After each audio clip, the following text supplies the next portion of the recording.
बहुचर्चित big boss season 5चा विजेता झापूक झुपूक अर्थात गुलीगत सूरज चव्हाण हा आपली मानाची ट्रॉफी घेऊन जेजुरी गडावर खंडोबारायाच्या दर्शनासाठी गेला होता।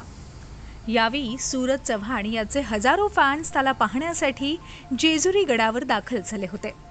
यावेळी येळकोट येळकोटचा जयघोष करत सूरज चव्हाण यानं खंडोबारायाचं दर्शन घेतलंय। सूरज चव्हाणला आई वडील नसल्यानं तो आई मरी मातेला त्याची आई तर देव खंडोबाला त्याचे वडील मानतो। विजयी झाल्यानंतर मी सर्वप्रथम जेजुरी गडावर जाऊन बिग बॉसची ट्रॉफी खंडोबा चरणी ठेवेल असं त्यानं म्हटलं होतं आणि आज अखेर त्यानं जेजुरी गडावर जात खंडोबा रायाची आरती केली। सूरज चव्हाण यानं त्याच्या साधेपणानं सगळ्यांची मनं जिंकली। आपल्या वागण्यामुळे, प्रत्येकाचा आदर करण्याच्या सवयीमुळे आणि टास्कमधील चांगल्या कामगिरीमुळे सूरजला सगळ्यांचा मोठा पाठिंबा मिळाला। सगळ्या अडचणींचा सामना करत सूरज आता बारामतीचा किंग ठरलाय। सूरजच्या स्वागतासाठी गावात जंगी तयारी केली असून आज रात्री त्याची गावातून मिरवणूक देखील काढण्यात येणार आहे।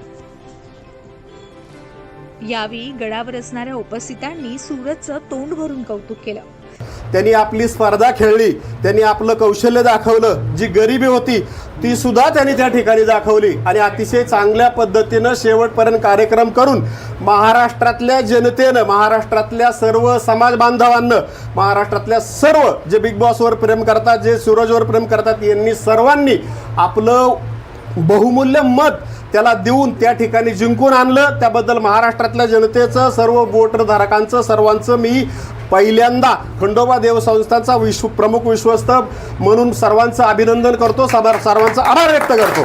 सूरजनं बारामती तालुक्याचं नाव पुन्हा एकदा उंचावलं असून अत्यंत गरीब परिस्थितीतून वर येत सूरज चव्हाणनं स्वतःचं वेगळं असं अस्तित्व निर्माण केलंय। सूरज चव्हाणनं वेळप्रसंगी माथाडी कामगाराचं कामही केलंय आणि त्याच्या याच साधेपणानं त्यानं मराठी माणसांची मनं जिंकली आहेत असं देखील यावेळी म्हणण्यात आलं।